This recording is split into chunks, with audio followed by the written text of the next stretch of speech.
แอมจิ๋ว540 วัตต์ 2.1 Channel รุ่น HT212G โมแบบจัดหนักจัดเต็มด้วยอะไหล่ Audio Gate เสียงจะดีไหม ไปดูกัน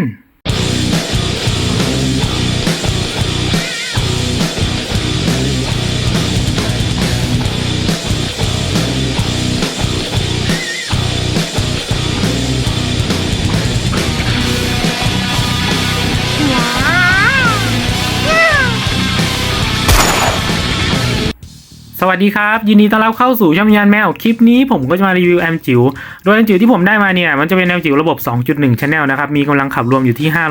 540 วัตต์โดยจะเป็นของทางแบรนด์ Wuxi Audio ในชื่อรุ่นว่า ZK-HT212G ครับแต่ว่า HT212G ที่ทุกท่านเห็นอยู่ตอนนี้นะครับมันไม่ใช่เวอร์ชันเดิมๆจากโรงงานนะมันจะเป็นเวอร์ชันที่ผ่านการ modify มาเรียบร้อยนะครับในส่วนของตัวหน้าตาเดิมๆมันจะมีหน้าตาแบบนี้นะถ้าใครสนใจก็ไปดูในส่วนของตัวคลิปรีวิวเต็มๆได้นะครับผมรีวิวไปเรียบร้อยแล้วไอตัว HT212G ตัวนี้นะครับมันเป็นแอมจิ๋วตัวหนึ่งเลยที่ค่อนข้างน่าเล่นมากครับเนื่องจากว่ามันเป็นตัวพัฒนามาจากไอตัว HT21 ธรรมดารุ่นแรกนะครับซึ่งไอตัวรุ่นแรกเนี่ยขายดีมากครับผมขายดีเป็นเทน้ำเทท่าน่าจะขายดีอันดับต้นๆของทางแบรนด์ Wuxi เลยเสียงมันดีมากครับโดยเฉพาะในส่วนของตัวเสียงซับแต่ว่าเสียงกลางแหลมมันไม่ค่อยดังแล้วก็ไม่ค่อยใสเท่าไหร่นะครับถ้าใครเคยใช้งานมาจะเข้าใจนะครับไอตัว HT212G ก็เลยออกมาแก้ไขณจุดนั้นนะครับผมปรับปรุงเสียงกลางเสียงแหลมให้มันดังมากขึ้นให้มันชัดเจนให้มันคมใสมากขึ้นนะครับถ้าใครสนใจก็ไปดูในส่วนของตัวคลิปรีวิวเต็มๆได้นะผมเทียบไปตัว HT21 ธรรมดาแล้วก็ HT212G เรียบร้อยนะครับแต่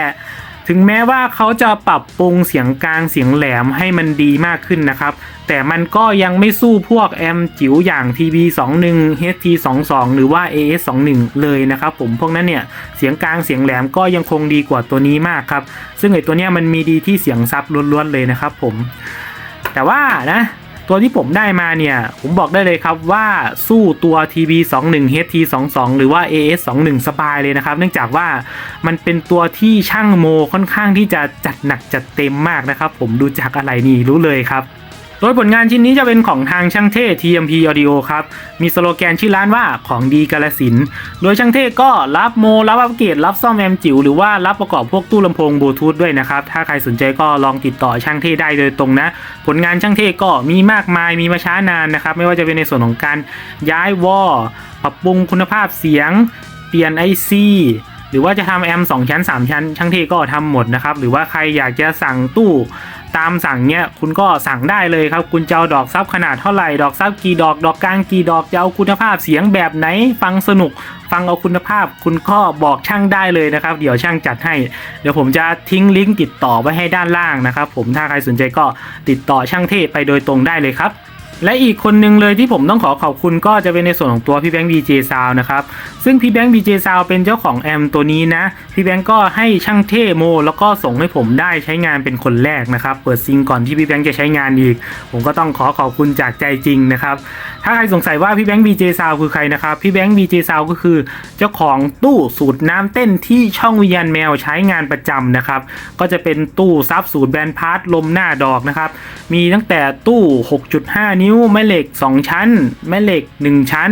แล้วก็ตัวตู้ 4.5 นิ้วที่ใส่พวกดอกแอปเปิลนะครับช่องวิญญาณแมวก็ใช้ของทางพี่แบงค์ BJ Sound ทั้งหมดเลยนะครับสังเกตได้เลยว่าคลิปไหนพี่ผมวางไอ้ตัวขวดน้ำไว้หน้าตู้นั่นแหละครับผมสูตรของทางร้านพี่แบงค์ BJ Sound นะครับซึ่งพี่แบงค์ก็รับประกอบพวกตู้ลำโพงนะครับไม่ว่าจะเป็นตู้ลำโพงบลูทูธตู้ลำโพงฟังในบ้านหรือจะเป็นตู้ลำโพงรถยนต์นะครับพี่แบงก์ก็มีสูตรเด็ดของทางพี่แบงก์เองนะครับก็จะเป็นตู้สูตรน้ำเต้นถ้าใครสนใจก็ลองติดต่อพี่แบงก์ได้โดยตรงนะครับเดี๋ยวผมจะทิ้งลิงก์ไว้ด้านล่างพร้อมกับช่างเทศนั่นแหละครับผมเข้าไปติดต่อพี่แบงก์ได้เลยถ้าใครอยากได้ตู้สูตรน้ำเต้นเหมือนที่ผมใช้งานในช่องวิญญาณแมวนะครับแล้วอีกอย่างหนึ่งนะครับผมเดี๋ยวอีกไม่นานพี่แบงก์ก็จะมีผลงานชิ้นใหม่ส่งมาให้ทางช่องวิญญาณแมวได้รีวิวนะครับอันนี้แอบมากระซิบบอกเลยนะถ้าใครสนใจรอสูตรเด็ดเนี่ยรอดูได้เลยนะครับผมอันดับแรกเรามาดูในส่วนของตัวสเปคกันก่อนนะครับในส่วนของตัวระบบตัวนี้นะครับมันจะเป็นแอมจิ๋วระบบ 2.1 Channel นะครับผมก็คือมีตัวลำโพงซ้ายขวาแล้วก็ซับ1ตัวนะแล้วก็ในส่วนของตัว IC ที่ใช้ขยายนะครับมันจะเป็น IC Card D ครับเบอร์ TDA7498E ครับซึ่ง IC เบอร์นี้ก็ใช้อยู่กับแอมจิ๋วของทาง Wuxi หลายตัวมากนะครับผม ในส่วนของตัวสเปค IC นะครับถ้าหากเราไปต่อสเตอริโอขับที่4โอห์มนะครับไฟ36โวลต์เขาก็จะได้กำลังขับสูงสุดอยู่ที่ข้างละ160วัตต์ครับแล้วก็ถ้าหากเราไปต่อเป็นโมโนขับที่3โอห์มนะครับเขาก็จะได้กำลังขับสูงสุดอยู่ที่220วัตต์ครับก็เลยเป็นที่มาว่าลำโพง RL นะครับก็ขับได้สูงสุด160วัตต์เนาะข้างละ160วัตต์แล้วก็ในส่วนของตัวซับวูฟเฟอร์นี่220วัตต์ครับก็รวมกันเป็น540วัตต์ครับซึ่งกำลังขับที่บอกไปเนี่ยเป็นกำลังขับแบบวัตต์ IMS นะครับไม่ใช่วัตต์พีคหรือว่าวัตต์ PMPO นะแต่กำลังขับที่บอกไปเนี่ยต้องใช้ที่โหลดแล้วก็ไฟ36โวลต์อย่างที่ผมบอกไปนะครับไม่ใช่ว่าไปใช้ไฟ12 15โวลต์18โวลต์แล้วจะได้กำลังขับสูงสุดนะครับต้องเป็นไฟ36โวลต์นะถึงจะได้กำลังขับสูงสุดเนี่ยผมจะมีกราฟให้ดูก็ดูตามนี้เลยครับไอ้กราฟนี้ก็จะเป็นในส่วนของตัวสเตอริโอครับส่วนกราฟต่อมาก็จะเป็นในส่วนของตัวโมโนครับในส่วนของตัวกำลังขับของ IC ตัวนี้ก็มีประมาณนี้ครับถัดมาก็จะเป็นในส่วนของการ input สัญญาณครับแอมจิ๋วตัวนี้ก็รองรับการ input สัญญาณได้ทั้งหมด3ช่องทางนะครับช่องทางแรกก็จะเป็นในส่วนของตัว USB flash drive ครับเล่นเพลงได้ทุกไฟล์นะครับผมไม่ว่าจะเป็นไฟล์ MP3 ไฟล์ FAT ไฟล์ WAV นะครับพวกไฟล์ lossless ก็เล่นได้สบายๆนะครับช่องทางที่2ก็จะเป็นในส่วนของตัว AUX 3.5 มิลนะครับที่เป็น input สัญญาณนะต่อเข้าตรงนี้เล่นเพลงได้เลยนะครับคุณจะต่อจากมิกเซอร์ต่อจากมือถือต่อจากคอมพิวเตอร์นะครับเข้าช่องนี้ได้เช่นกันนะครับผมหรือว่าถ้าคุณอยากใช้งานในส่วนของตัว Input แบบไร้สายก็มีบลูทูธให้ได้ใช้งานนะครับเนี่ยโดยเขาจะใช้ IC ของทาง JL นะครับเป็น IC ตัวเล็กนะเป็นบลูทูธเวอร์ชัน 5.0 นะครับไม่ได้รองรับไอตัว Wuxi Audio App นะตัวนี้แล้วก็ไม่รองรับไอตัวระบบ TWS ด้วยนะอันนี้ก็น่าเสียดายนะครับแล้วก็มีเสาสัญญาณบลูทูธให้ในตัวนะครับระยะทำการก็ประมาณสัก15เมตรนะพื้นที่โล่งนะครับถ้าหากใครเอาไปยัดลงตู้ก็ต่อเสาสัญญาณเพิ่มได้นะครับมีจุดเชื่อมต่อเสาอะเทนาให้ด้วยนะตรงนี้เลยการนิวสัญญาณก็มีมาให้ครบๆนะครับหรือว่าถ้าใครอยากไปต่อใช้งานบลูทูธแยกก็มาใช้2ช่องตรงนี้ได้นะครับผม2ช่องตรงนี้มีหน้าที่เอาไว้ต่อพวกตัวรับสัญญาณ QCC แยกนะครับหรือว่าต่อพวกปีโทนปีไมค์นะครับคุณสามารถพลิกแพลงได้หมดนะครับผมถ้าใครอยากดูวิธีการต่อใช้งานเนี่ยไปดูในส่วนของตัวคลิปรีวิว ZK-HT212G เวอร์ชันเดิมๆจากโรงงานนะครับผมจะบอกวิธีการต่อแบบว่าละเอียดยิบเลยนะครับผมส่วนคลิปนี้ผมจะไม่ได้บอกนะเดี๋ยวคลิปมันจะยาวนะครับผมในส่วนของการinputสัญญาณก็มีให้แบบว่าเท่าที่คุณจะใช้งานแล้วนะครับถัดมาเรามาดูในส่วนของปุ่มวอลลุ่มข้างหน้านะครับปุ่มวอลลุ่มข้างหน้าก็มีให้เหมือนเดิมนะครับปุ่มซ้ายสุดก็จะเป็นในส่วนของตัว PVC EQ ของ Subwoofer นะปรับความนุ่มความแข็งของตัวเสียงซับปุ่มนี้ก็จะเป็นในส่วนของตัววอลลุ่มของ Subwoofer นะครับปรับความดังความเบาของซับ2ปุ่มนี้จะเป็นปุ่ม EQ ของลำโพง RL Channel นะครับปุ่มนี้ก็ไว้ปรับเสียงแหลมปุ่มนี้ก็ไว้ปรับเสียงเบสส่วนสุดท้ายเนี่ยเอาไว้ปรับในส่วนของตัว Main Volume นะครับความดังโดยรวมทั้งตัวซับแล้วก็ RL Channel นะส่วนปุ่มนี้นะครับผมเป็นปุ่มคันโยกครับเอาไว้ปรับเพลงไปหน้าถอยหลังแล้วก็กด Play Pause แล้วก็กดเปลี่ยนโหมดได้ด้วยนะครับผมเนี่ยแบบนี้ง่ายมากครับไม่ต้องแบบว่าเข้าแอปเหมือนแอมจิ๋วตัวอื่นนะครับผมไปเปลี่ยนโหมดแบบนั้นทำยากครับอันนี้สำหรับการใช้คันโยกจบเลยนะครับผมแล้วก็มีไฟสถานะให้ด้วยนะครับตรงนี้ในส่วนของตัวปุ่มด้านหน้าก็มีเหมือนเดิมนะครับไม่ได้แตกต่างจากเดิมเลยแล้วเรามาดูในส่วนของตัวด้านหลังนะครับด้านหลังก็มีเหมือนเดิมครับอันนี้ก็เป็นตัว AUX Input นะครับผมอันนี้เสาสัญญาณบลูทูธอันนี้ก็ Terminal เอาไว้ต่อในส่วนของตัวช่องต่อลำโพงนะครับผมเนี่ยเขาก็จะมีบอกนะด้านล่างเอาไว้ต่อตัวลำโพงด้านขวาต่อตัวลำโพงด้านซ้ายต่อตัวลำโพงซับในส่วนของค่า Impedance หรือค่าความต้านทานที่เอาไว้ต่อลำโพงนะครับช่องลำโพงซ้ายแล้วก็ขวาเนี่ยคุณต้องใช้งานที่4โอห์มขึ้นไปนะแล้วก็ช่องซับเนี่ยคุณต้องใช้งานที่3โอห์มขึ้นไปนะครับถ้าหากคุณเอาไปใช้งานค่าที่ต่ำกว่าสเปคที่เขาระบุมาที่ผมบอกไปเมื่อกี้เนี่ยคุณต้องใช้งานไฟไม่เกิน20โวลต์นะครับผมถ้าหากคุณใช้งานไฟเกิน20โวลต์เนี่ยมันจะทำให้ตัว IC ขยายของคุณไม่ได้นะถ้าคุณต่อใช้งานตัว RL เนี่ย4โอห์มขึ้นไปตัวซับเนี่ย3โอห์มขึ้นไปนะครับคุณใช้ไฟ32ถึง36โวลต์ได้เลยนะครับผมแล้วก็2ช่องนี้นะครับผม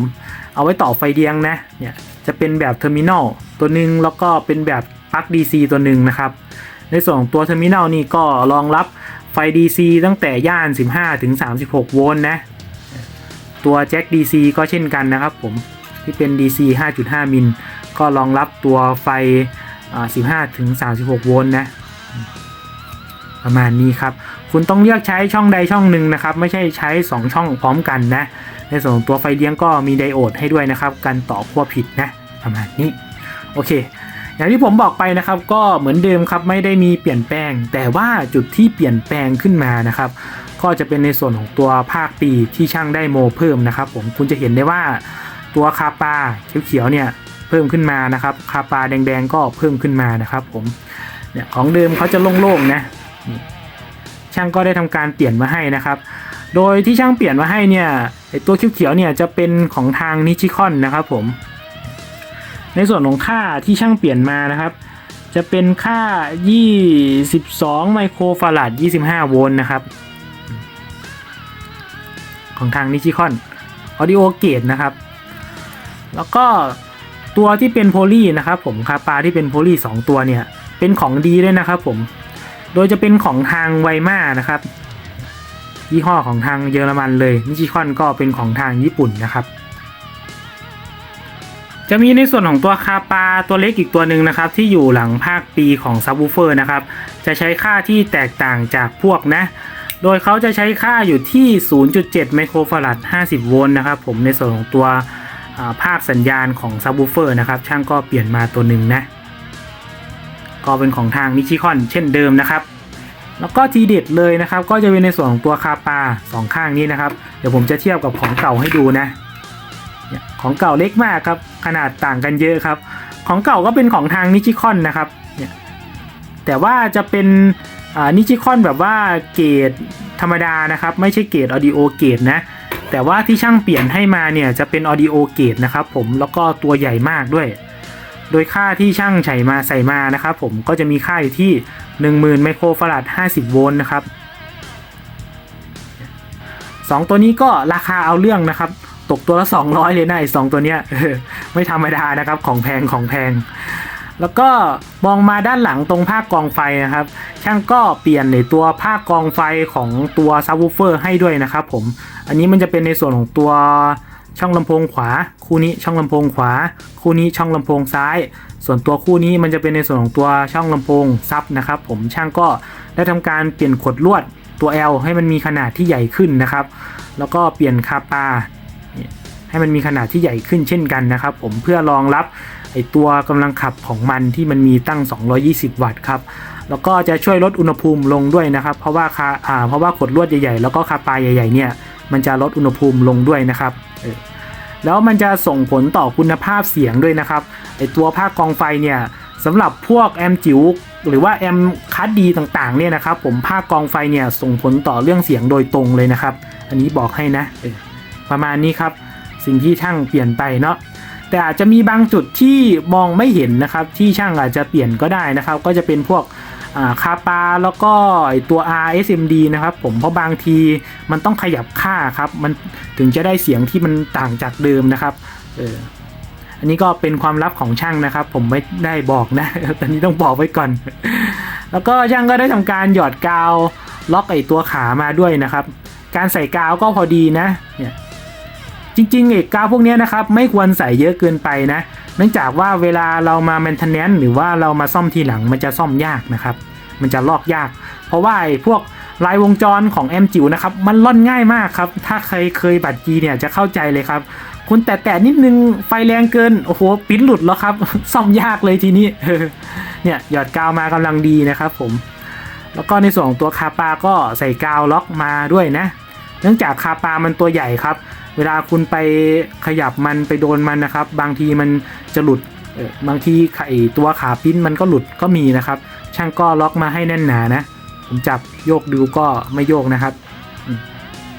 ตรงนี้ก็มีการหุ้มตัวท่อหดการอุปกรณ์เราไปโดนนะครับงานก็ถือว่าเรียบร้อยใช้ได้เลยนะครับผมอุปกรณ์เนี่ยไม่ได้ถือว่าใหญ่เกินไปครับแต่ว่าจะเน้นที่เกรดนะครับผมอุปกรณ์ส่วนมากเนี่ยจะเป็นออดิโอเกรดครับโดยเฉพาะในส่วนของตัวคาปาเนี่ยออดิโอเกรดทั้งนั้นนะครับผมประมาณนี้ครับจุดที่ช่างโมมานะข้างล่างก็ไม่มีอะไรแล้วครับข้างล่างก็โล่งๆแบบนี้แหละเหมือนตัวเดิมนะโอเคเดี๋ยวผมจะ ต่อกับตัวเซตลำโพงแล้วก็ไปลองเสียงให้ดูครับว่าเสียงมันจะต่างกับของเดิมไหมเดี๋ยวผมจะเทสเทียบกับของเดิมให้ดูด้วยนะครับเราจะได้เห็นผลต่างแบบว่าชัดเจนนะครับว่ามันต่างจากของเดิมมากไหมโอเคครับผมก็ได้ทำการเซตอัพเรียบร้อยมาดูในส่วนของตัวเซตติ้งที่ผมใช้งานกันเลยนะครับผมจะใช้เป็นตัวระบบลำโพงแบบ 2.1 Channel นะก็คือมีตัว RL 1 คู่แล้วก็ตัวตู้ซับ1ตัวนะครับในส่วนของตัวตู้ RL นะครับจะเป็นตู้2ทางทรงสูงนะโดยดอกด้านบนเนี่ยจะเป็นดอกลำโพงย่านกลางต่ำขนาด 6.5 นิ้วนะครับผมเป็นดอกวูฟเฟอร์จากทางแบรนด์กิฟครับมีค่า Impedance อยู่ที่8โอห์มนะครับในส่วนของตัวดอกล่างเนี่ยจะเป็นดอกทวิตเตอร์แบบริบบอนของทางแบรนด์แพดAudio ครับก็มีค่า Impedance อยู่ที่8โอห์มเช่นกันโดยทั้ง2ดอกผมจะขนานกันนะครับผมแต่ว่าดอกล่างผมจะต่อผ่านคาปากองเสียงแหลมเราจะนับค่าความต้านทานแค่ดอกบนก็คือตู้ RL เนี่ยจะตกตู้ละ8โอห์มนะในส่วนของตัวตู้ตรงกลางนะครับจะเป็นตู้ลำโพงซับวูฟเฟอร์นะครับผมสูตรแบนพาร์ทลมหน้าดอกนะโดยจะเป็นสูตรของทางร้านพี่แบงค์ BJ Sound เจ้าของแอมที่ผมยืมเข้ามาเทสนะครับผมโดยสูตรนี้ก็จัดว่าเด็ดมากนะครับผมเรียกว่าสูตรน้ำเต้นเลยถ้าใครสนใจก็ไปดูในส่วนของตัวคลิปรีวิวเต็มๆได้นะครับผมรีวิวไปเรียบร้อยแล้วในส่วนของตัวดอกซับที่อยู่ด้านในเนี่ยจะเป็นดอกซับของทาง HK นะครับผมโดยดอกเนี่ยมันจะมีสเปค100วัตต์นะครับแล้วก็ค่า Impedance อยู่ที่4โอห์มนะโดยตูดของเขาเนี่ยจะสลักว่าซูนะครับผมก็คือดอกของทางซูนั่นแหละในส่วนของตัวแหล่งจ่ายไฟนะครับผมจะใช้แหล่งจ่ายไฟเป็นตัว Switching 12 โวลต์จ่ายไฟสูงสุด100แอมป์หรือว่า 1,200 วัตต์ของทาง HP นะครับแล้วก็ผมจะเอามาผ่านตัวสเต็ปอัพนะครับผมโดยสเต็ปอัพที่ผมใช้งานเนี่ยผมจะใช้เป็นของ Wuchi รุ่น PW 500ครับจ่ายไฟสูงสุดได้500 วัตต์นะแล้วก็ผมจะเพิ่มแรงดันนะครับจาก12 โวลต์ไปเป็น32 โวลต์เพื่อจ่ายให้กับตัวแอมป์จิ๋วนะโดยแอมป์จิ๋วที่ผมใช้งานเนี่ยผมจะใช้อยู่2ตัวนะครับโดยรอบแรกผมจะเทสตัวเก่านะก็คือตัวด้านบนส่วนรอบ2เนี่ยผมจะเทสตัวใหม่นะครับในส่วนของตัว preset ผมจะปรับอย่างนี้นะ frequency EQ ของ subwoofer นะครับผมจะตั้งไว้ที่2 นาฬิกา volume ของ subwoofer ผมก็ตั้งไว้ที่2 นาฬิกาในส่วนของตัว RL นะครับผมเสียงเบสแล้วก็เสียงแหลมเนี่ยผมจะตั้งไว้ที่12 นาฬิกาสุดท้ายก็จะเป็นในส่วนของตัว main volume ผมก็ตั้งไว้ที่12 นาฬิกานะในส่วนของตัวหน้าจอตรงนี้นะครับผมจะมีหน้าจอให้ดูความดังแล้วก็ความถี่ที่เป็นเดซิเบลด้วยนะแต่ละย่านเลยโดยใครสนใจหน้าจอตรงนี้นะครับผมสามารถโหลดมาใช้งานได้นะแอปมันจะชื่อว่า Audio Spectrum Analyzer Pro นะครับมีให้ดาวน์โหลดบนพวก iOS iPadOS นะครับผมเป็นแอปที่ดีมากครับเพราะว่ามันค่อนข้างที่จะเรียลไทม์ดีเลยแล้วที่สำคัญคือมันฟรีครับโอเคเดี๋ยวไปดูกันครับว่าผลเทสทั้งตัวเก่าตัวใหม่เนี่ยจะให้ผลที่มันแตกต่างกันไหม We are not responsible for causing any ear damage. Yayalagin ka sa mga bagong remix ni DJ Christian Naive. Battle mode activated.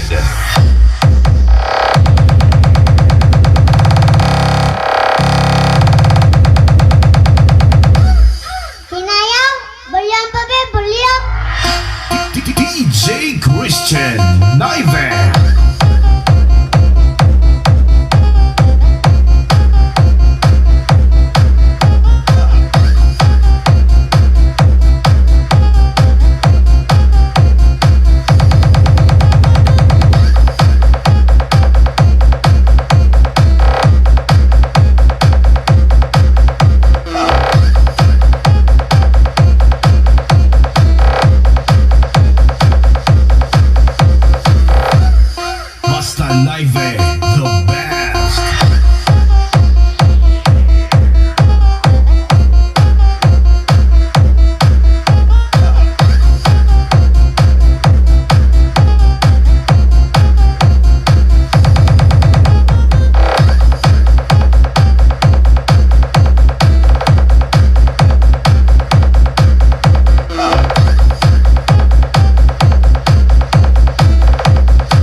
Battle mode activated.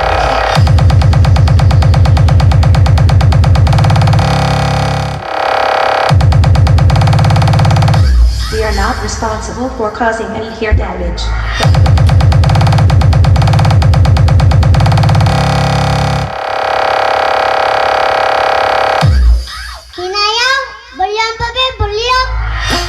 DJ Christian Naive.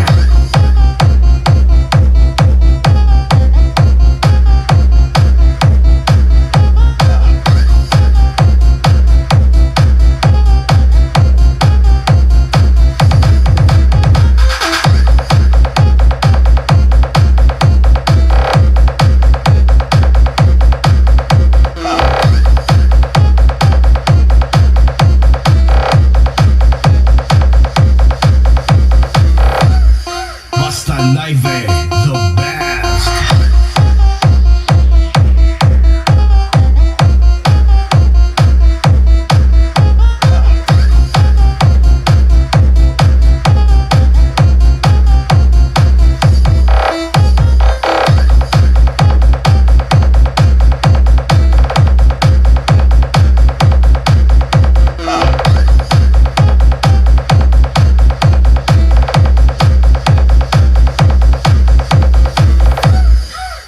Battle mode activated.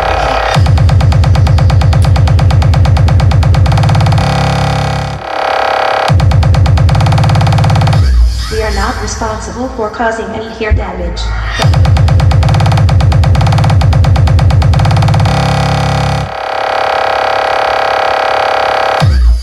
Hinayang, boleh apa be? Boleh?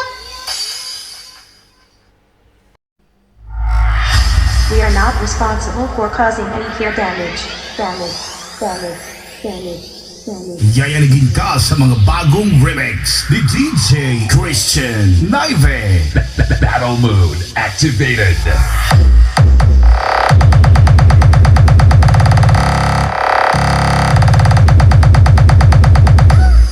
Hinayang, boleh apa be? Boleh? DJ Christian Naive.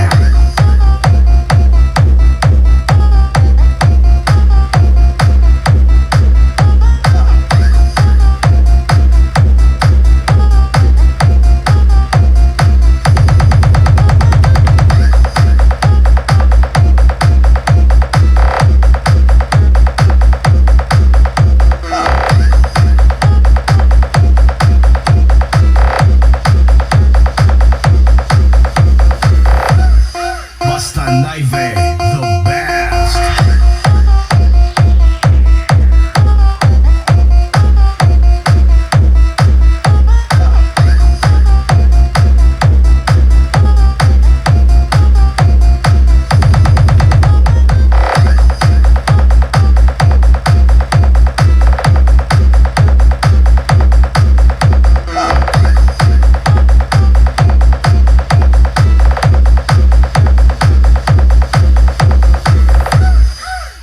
Battle mode activated.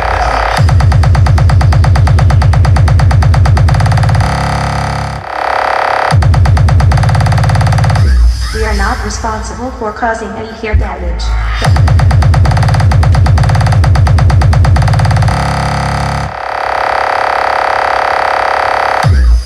Hinayang, boleh apa be? Boleh?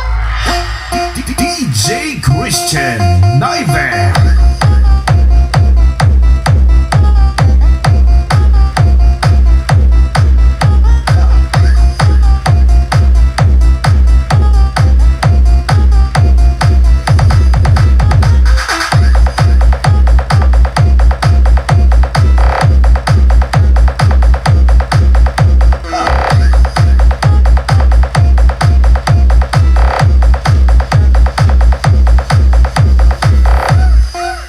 Naive, the best.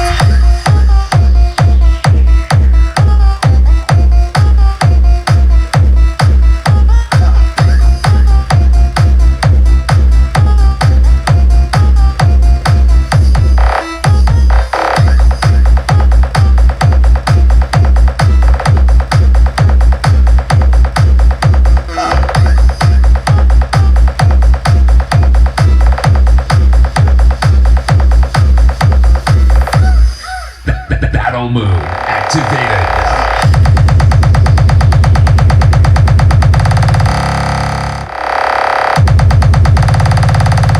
We are not responsible for causing any hair damage.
Monster,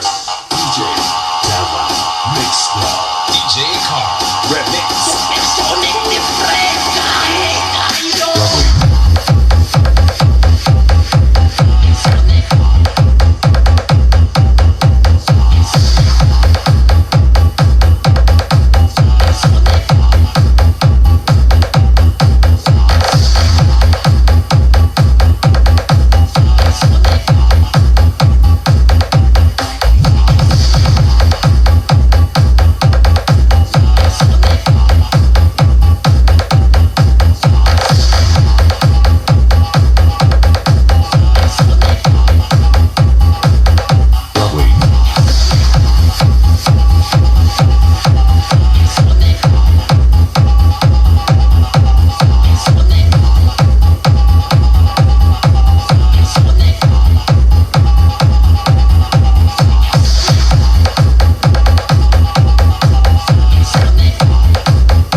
DJ Elmer Remix.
DJ Elmer Remix.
Okay,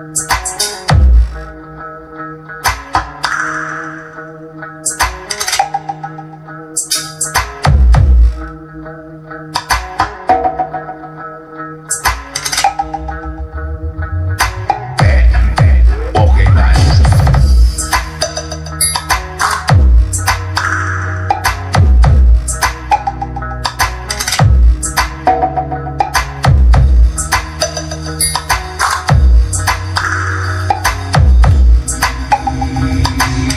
DJ Elmer Remix.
Okay, nice.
senta em mim.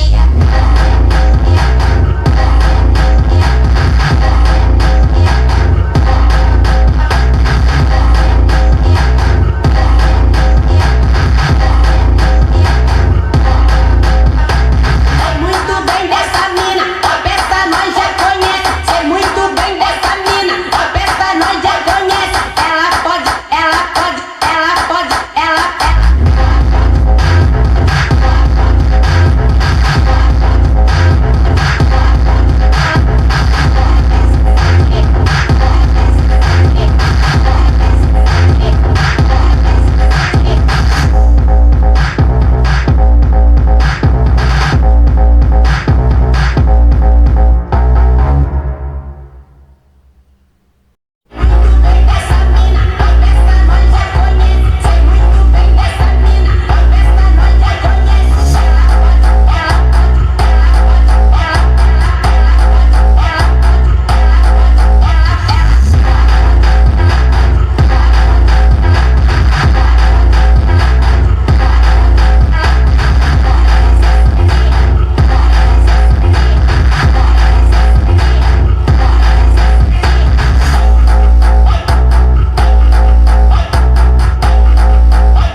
Pode ir dizer.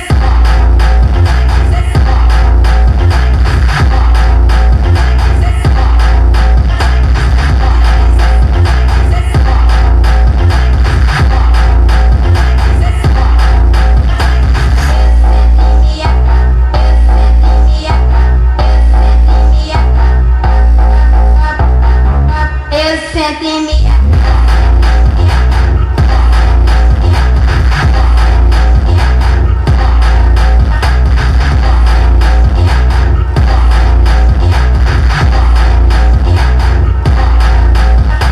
Sei muito bem dessa mina, a peça nós já conhece. Sei muito bem dessa mina, a peça nós já conhece. Ela pode, ela pode, ela pode, ela.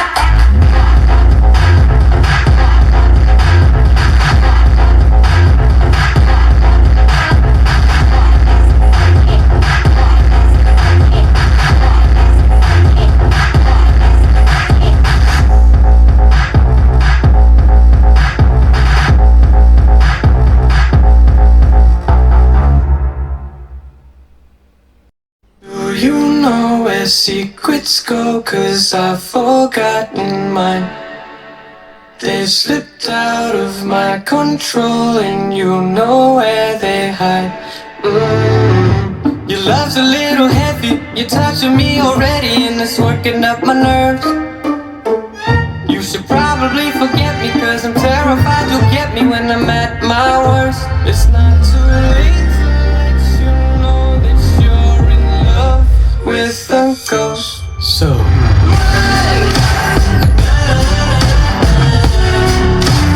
pack up your bags and run. Once you see the truth, you'll be over it. And when it's all said and done,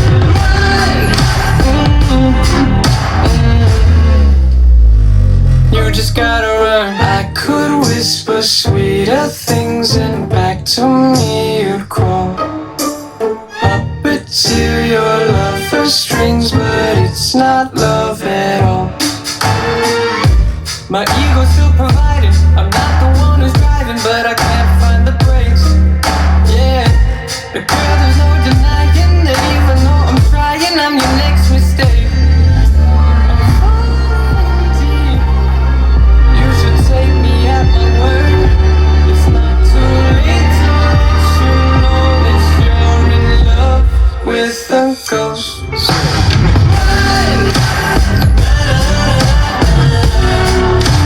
Pack up your bags and run.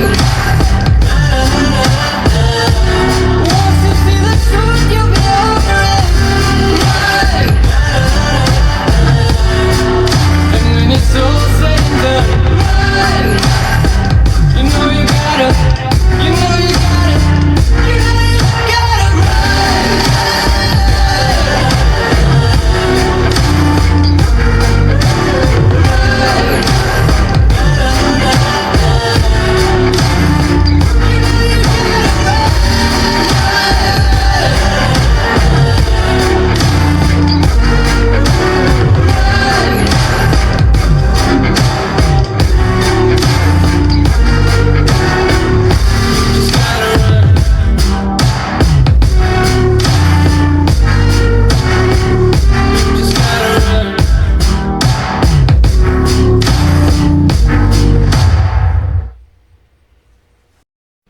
you know where secrets go, 'cause I've forgotten mine.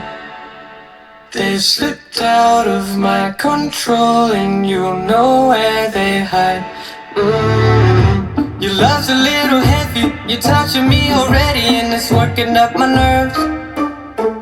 You should probably forget me, 'cause I'm terrified you'll get me when I'm at my worst. It's not too late to let you know that you're in love with a ghost.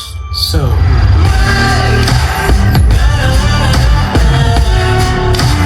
pack up your bags and run.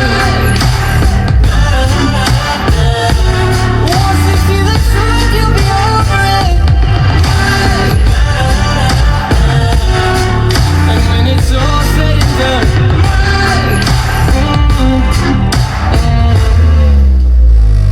you just gotta run. I could whisper sweeter things, and back to me you'd crawl.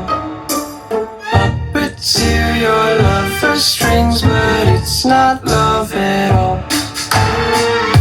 My ego's still providing, I'm not the one who's driving, but I can't find the brakes. Yeah, but girl, there's no denying that even though I'm trying, I'm your next mistake. I'm falling deep. You should take me at my word. It's not too late to let you know that you're in love with a ghost.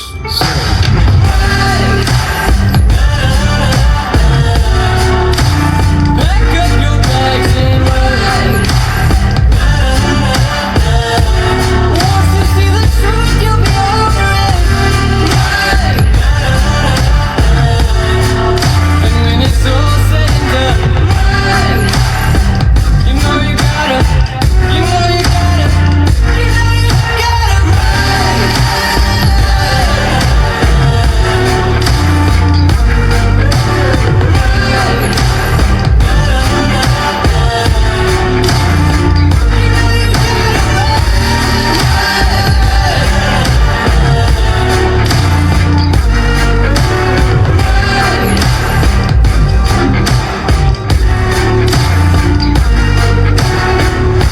Just gotta run.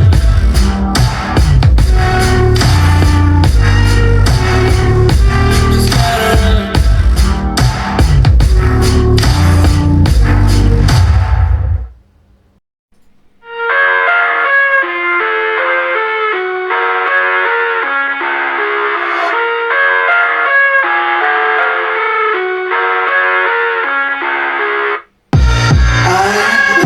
Inside my own world of make-believe. Kids screaming in the cradles, profanities. I see the world through ice covered in ink and bleach. Cross out the ones who hear my cries and watch me weep. I love everything. Fire spreading all around my room. My world's so bright, it's hard to breathe, but that's alright. Hush.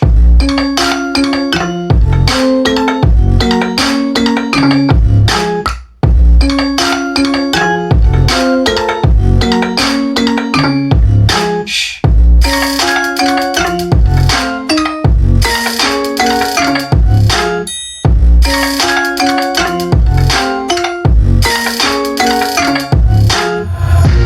Take my eyes open to face reality.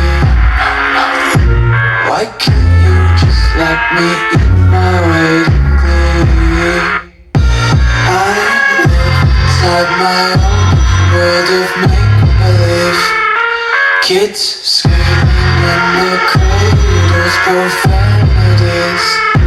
Some days I feel skinnier than all the other days. Sometimes I can't tell if my body belongs to me. I love everything. Fire spreading all around my room. My world's so bright, it's hard to breathe, but that's alright. Hush.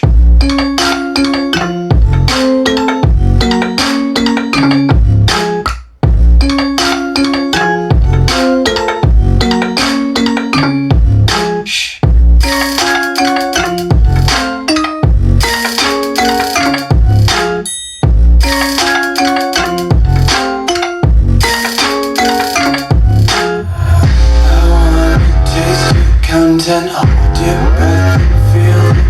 attention. Devils hide behind redemption. Honesty is a one-way gate to hell. I wanna taste consumption. Breathe faster till we stop sleeping. Hear the children sing aloud. Music till the wick burns out.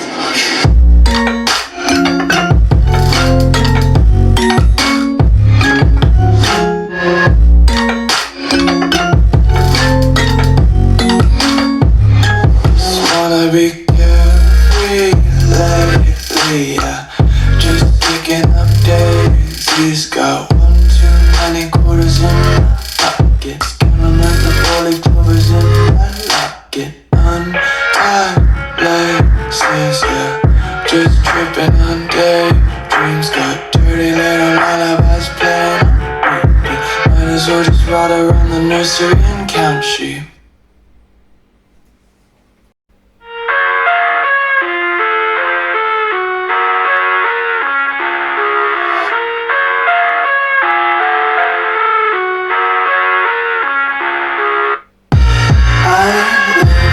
My own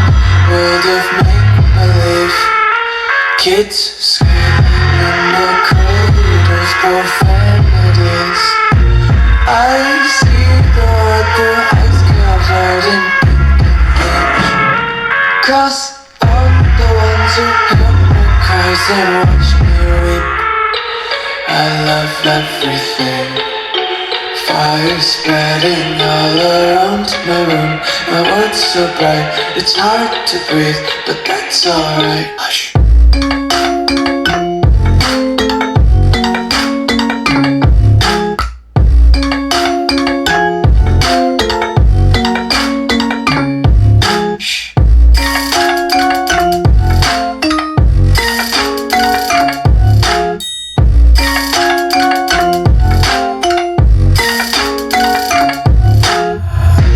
Take my eyes open to face reality. Why can't you just let me eat my weight in glee? I live inside my own world of make-believe.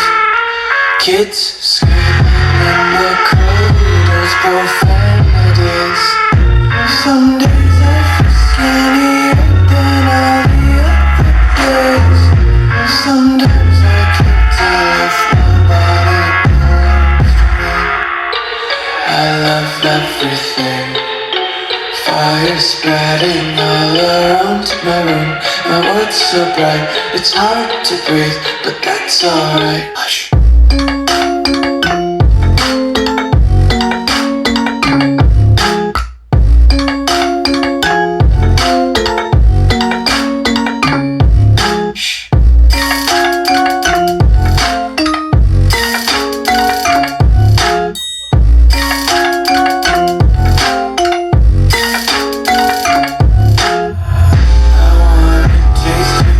And hold your breath and feel the tension. Devils hide behind redemption. Honesty is a one-way gate to hell. I wanna taste consumption. Breathe faster till we stop sleeping. Hear the children sing aloud. It's music till the wick burns out.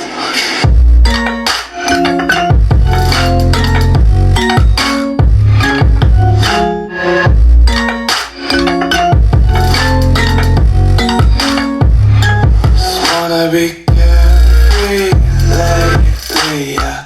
Just picking up daisies. Got one too many quarters in my pockets. Counting up the four-leaf clovers in my locket. Untied laces, yeah. Just tripping on daydreams. Got dirty little lullabies playing on repeat. Might as well just ride around the nursery and count sheep. โอเคครับเป็นไงกันบ้างครับหลังจากที่ฟังกันไปก็พอจะเห็นภาพโดยรวมเนาะก่อนที่เราจะไปสรุปในส่วนของเรื่องเสียงเดี๋ยวผมจะมาสรุปในส่วนของการใช้พลังงานแล้วก็ความร้อนกันก่อนนะครับเดี๋ยวผมจะเริ่มต้นที่การใช้พลังงานกันก่อนนะแล้วก็ผมจะเทียบให้ดูด้วยว่าตัวเดิมๆกับตัวโมเนี่ยมันจะกินไฟแตกต่างกันไหมนะครับในส่วนของไฟเลี้ยงนะครับผมก็อินพุตให้มันอยู่ที่32โวลต์ทั้งคู่นะครับพรีเซตก็ปรับเท่ากันเซตลำโพงก็ใช้เหมือนกันทั้งหมดเลยอย่างที่ผมเทสให้ดูก่อนหน้านี้แหละครับผมเอามาจากตัวนั้นเลยในส่วนของจังหวะที่เขากินเฉลี่ยนะครับเขาก็เฉลี่ยประมาณสัก100วัตต์เท่ากันทั้งคู่นะครับไม่ได้มีความแตกต่างอะไรกันเลยแล้วก็จังหวะที่เป็นจังหวะพีคๆนะครับผมถ้าตีเป็นแดมนะไอตัวซ้ายเนี่ยมันจะพีคประมาณสัก 4.8 แอมป์นะครับผมที่เป็นตัวเดิมๆจากโรงงานส่วนตัวขวาเนี่ยมันจะพีคประมาณสัก 4.7 แอมป์นะครับผมซึ่งก็ไม่ได้ถือว่าต่างกันนะครับเพราะว่ามันต่างกันน้อยมากถ้าตีเป็นวัตต์เนี่ยไอตัวเดิมเนี่ยมันจะพีคประมาณสัก153วัตต์ไอตัวโมเนี่ยมันจะพีคประมาณสัก150วัตต์นะครับผมมองว่ามันไม่ได้มีความแตกต่างกันอย่างมีนัยสำคัญนะครับกินไฟเท่ากันเด้ๆเลยคุณไม่ต้องกังวลเลยว่าถ้าหากคุณโมมากค้าปลาใหญ่กว่าเดิมอย่างเงี้ยอุปกรณ์เพิ่มขึ้นมันจะกินไฟเยอะกว่าเดิมมันก็ไม่ได้กินไฟเยอะกว่าเดิมนะครับกินไฟเท่ากันนะครับไม่ต้องห่วงเลยประหยัดไฟทั้งคู่แล้วก็ได้ความดังที่พอๆกันนะครับผมต่อมาก็จะเป็นในส่วนของเรื่องความร้อนครับในส่วนของเรื่องความร้อนผมก็จะชี้บอกจุดที่เพิ่มอุปกรณ์เพิ่มขึ้นมานะครับผมในส่วนของตัวคาปาเนี่ยไอตัวเล็กตัวเดิมๆจากโรงงานนะครับมันก็จะร้อนประมาณสัก 32.4 องศาเซลเซียสครับส่วนตัวใหม่ที่เป็นตัวใหญ่ที่ผ่านการโมมาแล้วนะครับมันก็จะร้อนประมาณสัก 30.7 องศาเซลเซียส